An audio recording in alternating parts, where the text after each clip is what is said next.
Halo, sampai kita berjumpa kembali di dalam video yang berikutnya, membahas sektor-sektor yang masih mungkin bisa potensial uh, untuk investasi jangka pendek, jangka menengah, dan jangka panjang selama perang tarif yang terjadi saat ini.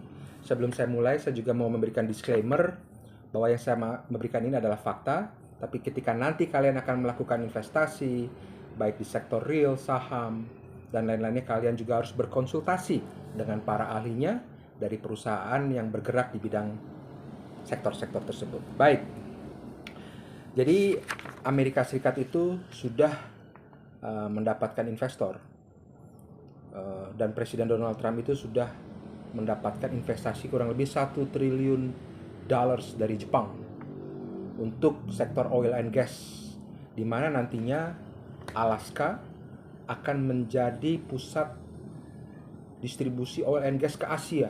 Bayangkan, Alaska itu di atasnya Amerika, di sampingnya Kanada. Dia akan mengalirkan oil and gas ke seluruh Asia.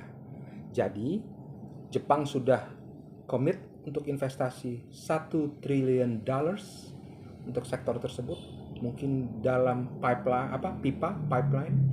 Kemudian India juga sudah menyatakan akan membeli lebih banyak lagi produk oil and gas dari Amerika Serikat. Ya, jadi India dan Jepang.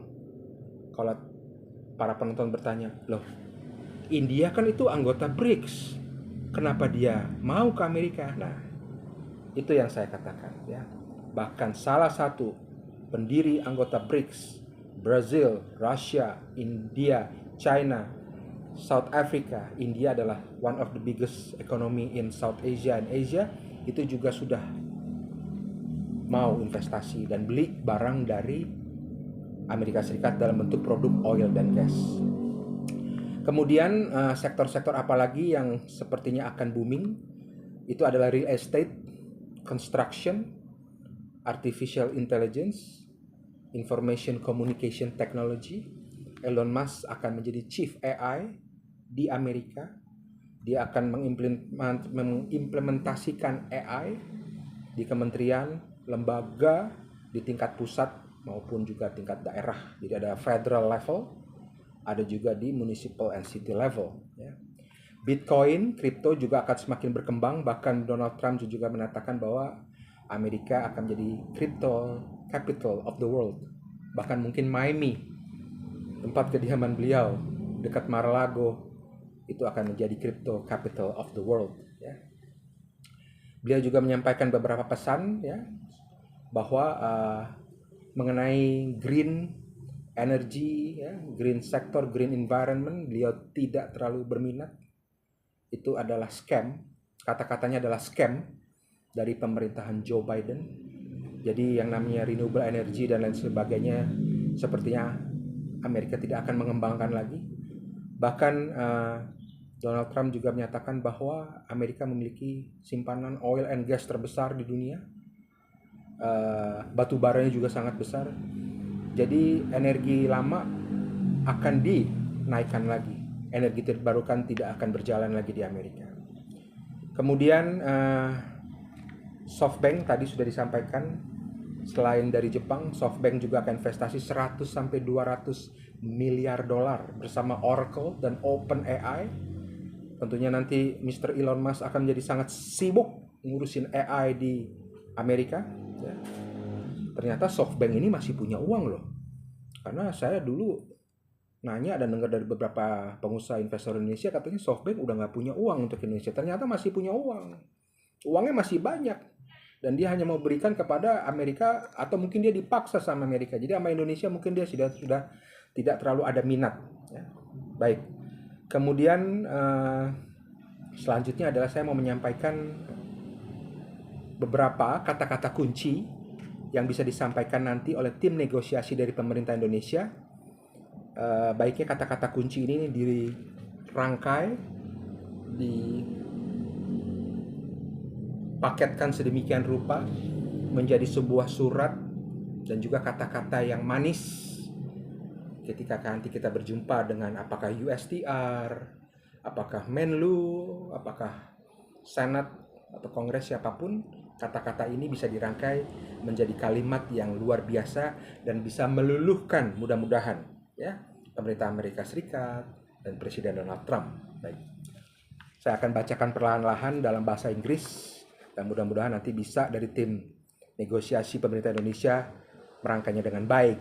Jadi kata kuncinya adalah Amerika itu is about build, invest, and hire American. Jadi kalau kita mau berbisnis dan mendapatkan negosiasi dari mereka, kita harus ada kata-kata kita mau membangun investasi dan juga kita memperkerjakan Amerika, karyawan Amerika. Apakah nanti di Indonesia atau gimana nanti dipikirin. Yang pertama adalah build, invest, hire American. Yang kedua, America is about peacemaker and peacekeeper. Yang ketiga adalah about prosperity, growth, innovation, peace, expansion. Berikutnya adalah the greatest economy in the world. Kemudian berikutnya is all about love, respect, and strength. Saya ulangi lagi, love, respect, and strength. Ya. Dan yang terakhir, yang paling penting adalah United States of America is open for business. Ya. This is the golden age for America, and it has begun. Jadi sebenarnya Amerika mau kasih tahu kepada seluruh bangsa di dunia, bahkan kepada Indonesia, bahwa Amerika itu ada di dalam masa yang baru. Pemerintahan Donald Trump akan memberikan banyak sekali perkembangan ekonomi yang sangat positif untuk semua bangsa. Dia sudah menyatakan jika mau berbisnis sama saya, ternyata dia juga kemarin ngomong, kamu mau berbisnis sama saya, at least you have to bring me 10 billion US dollars. Billion ya, with a B, Bobby, not million. You have to bring me a minimum of 10 billion US dollars to America, and I'll meet you. I'll talk business with you. Mudah-mudahan ini semua informasinya bermanfaat bagi para penonton dan juga dari pemerintah atau tim negosiasi yang akan pergi ke Amerika bisa juga menonton video ini dan dapat mempaketkan semua kata-kata tadi, pesan-pesan dalam bahasa Inggris dalam sebuah pidato, percakapan, dalam meeting yang baik dan berbuah yang bermanfaat bagi warga Indonesia semua. Terima kasih atas waktunya sudah nonton podcast ini. Semoga bermanfaat. Thank you and bye-bye.